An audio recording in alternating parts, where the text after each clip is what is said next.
ni wewe walefuaya kafa wabalanda we umfokulira kwa bantu kasama yusi bose batinda be abakuru n'abana bose bashitata n'abana bayo barerira we mwamba kasama ilefuaya iwe wile webo weshi mwamba later experience alakale wabo mwamba Emmanuel bose bakasama walefuaya mwamba Emmanuel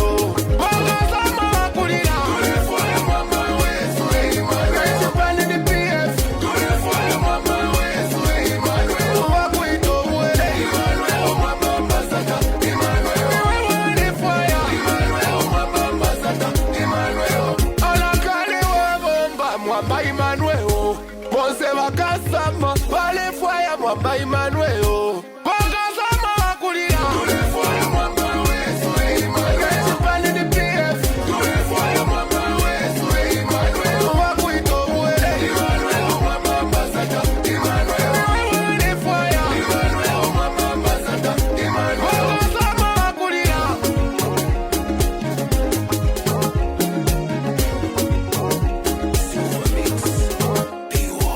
tulefuaya mwamba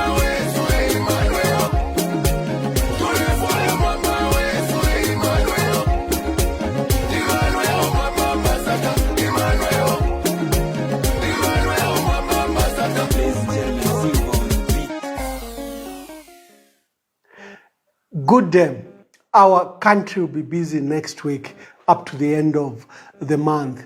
Our country is among 4 other countries that are co-hosting what is called the Summit of Democracy. This is a second one. This is an initiative of the US President Joe Biden's initiative to promote democracy, to fight authoritarianism, and to fight the rise of corruption, and also to defend the attacks on democracy. So this will be a second meeting. Zambia, the Netherlands, South Korea, Costa Rica are co-hosts together with the United States of America. This is a virtual meeting, so over 100 heads of states and countries across the world will participate. But for hosts like Zambia, we will have what is called hybrid meetings, where where visitors and guests, and I think about 20 heads of states, will participate, to fly to Zambia and participate in this summit. It also has other parties. The private sector will hold some meetings of their own on the sidelines. So will civil society. It's a good initiative. I think democracy is under attack. Democracy is being accused of failing to deliver tangible benefits to our people. People are even beginning to admire authoritarianism, where, leaders literally throw democratic tenets to the wind and get a grip of their nations to deliver development. Essentially, we have to go back to why the US is doing this. The US has seen, especially on Africa, the threat that China and Russia poses on Africa. Over the last 20 years, these two giants have made serious inroads in Africa. For China has even provided financing and grants for infrastructure development for Africa, and Zambia, Ghana, Ethiopia, Chad, Tanzania and other countries really benefited from China's largesse towards Africa and Africa relations. So Joe Biden is on the attack. He wants to roll back the influence of both China and Russia on Africa. And to prove this point, just look at the number of senior government officials from the US that have traveled here. You have Janet Yellen, the Treasury Secretary that was here. You have the Secretary of State, Anton Blinken. I think he was in Ethiopia just the other day. You have Jill Biden, the First Lady, who was in Kenya, and she caused a stir in Kenya when she promoted among schoolgirls the use of contraceptives and condoms, and the church spoke against her, especially that she wears a rosary. She's a devout Catholic, and she was promoting both condoms and contraceptives. So the US ambassador to the United Nations, I think Linda Banks, was also in Africa. And Zambia as hosted Janet Yellen, we hosted the IMF Managing Director, and on 25th of this month, I think we'll receive the Vice President herself, Kamala Harris. I say Kamala in Kamwala because she once lived in Kamwala when her father, an Indian diplomat, worked here in our country in the 70s. So, countrymen, as Zambia hosts this summit, we have to express concern, especially that the promoter of this summit, President Joe Biden's foreign policy, has some issues of worry. First of all, he has embarked on repairing the relationship with his partners, alliances, who he says the relationship was damaged under President Donald Trump. But he has also committed himself to edging out the influence that Russia and China have on their global influence. See what they are doing in the South Pacific, see what they are doing in Africa.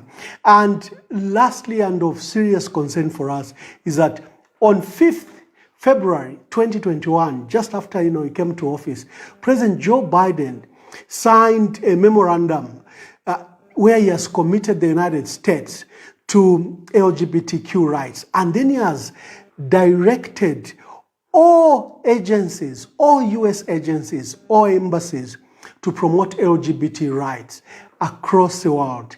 He has directed that all the agencies should ensure that their diplomacy and foreign relationship promote and protect human rights, especially LGBTQ rights. Now, that is where our trouble is that the focus of Joe Biden's foreign relations has placed at the center LGBTQ rights. And we will see in this summit, the summit itself might not discuss these rights. They might discuss them at a distance. But you see how they play out with civil society, because civil society groupings are having their own summit on the sideline. The private sector is having their own summit. And this is where usually governments then promote their agenda. We take caution, especially with President Hakainde Hichilema.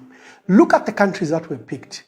Costa Rica, one of the first Latin American countries that has allowed gay rights and same-sex marriages. That's why Costa Rica is on that list. Look at the Netherlands. Similar standard, one of the most liberal states in Europe. Look at South Korea in the far South Asia.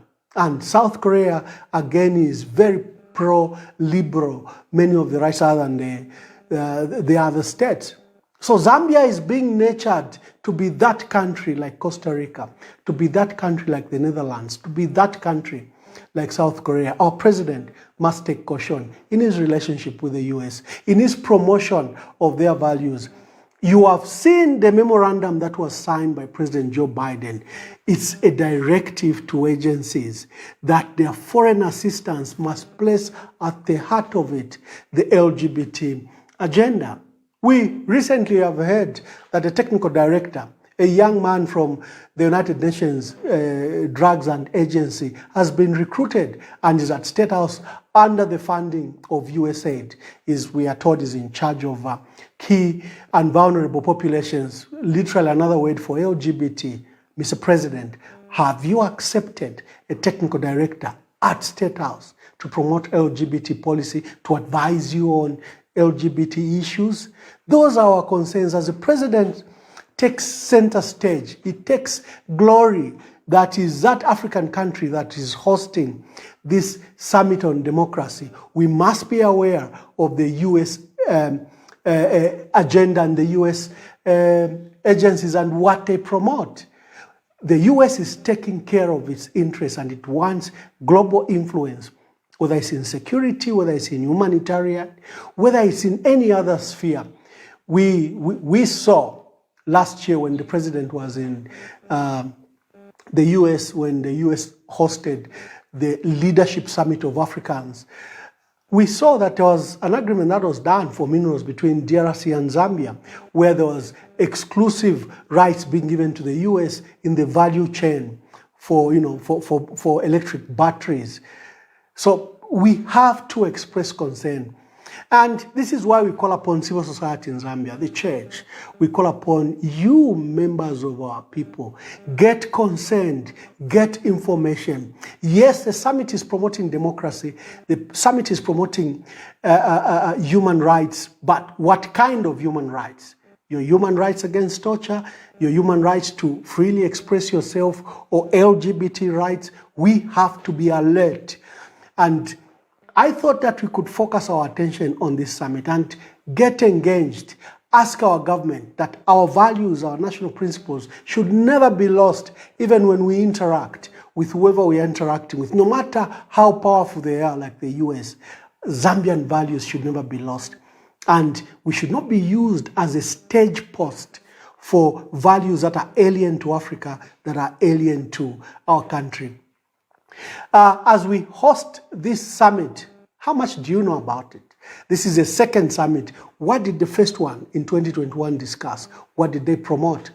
The rise against authoritarianism, we agree. The fight against corruption, we agree. Fight for human rights, yes. Which human rights? Not these alien human rights that haven't been ratified by the United Nations or African Union. Certain rights that are being imposed on Africa, no. Those we say no. Because America's brand of human rights, they promote LGBT rights as human rights, even when there's no consensus across the world that those are human rights. So I thought that we could spend some small time on those matters. The influence of America across the globe, like I said, is multi-pronged. They've recognized the threat that China and Russia poses. They've recognized that they lost ground to Africa. They lost ground of Africa to China and Russia. China and Russia have been here. They supported our liberation movements. They educated our people. And recently, China has been on the forefront of promoting our infrastructure development. Yes, the US is a good partner. They give us up to $500 million in aid, especially in the health sector. But again, we have to question if there is a memo dated 5th February 2021 from the President of the US placing LGBT rights at the center of foreign assistance. Even the assistance that comes from the US, we have to question every line so that such resources are not used to devalue our culture, our tradition, to offend, to promote rights that offend our religious, cultural, and traditional values. We have to be careful that that blunt instrument is not used against us. This is the first in the series of the Democracy Summit. We will watch when the Vice President, Kamala Harris, who lived in Zambia, who visited Zambia when she was a young girl and lived in Kamwala. We welcome her, but we will not welcome foreign values. We watch her space, we watch her visit, and we'll continue to discuss these matters. So read about the Summit of Democracy that Zambia is co-hosting with the US, the Netherlands, Costa Rica, South Korea, and Zambia. God bless you, God bless our country, and speak to you next time.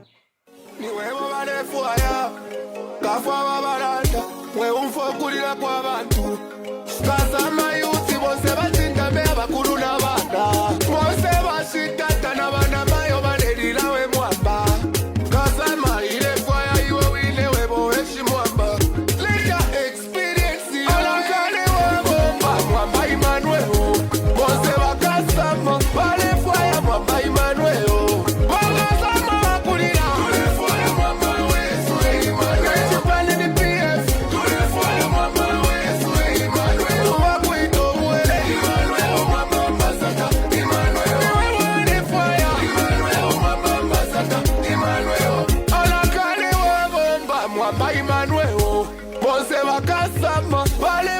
Mwamba Emmanuel.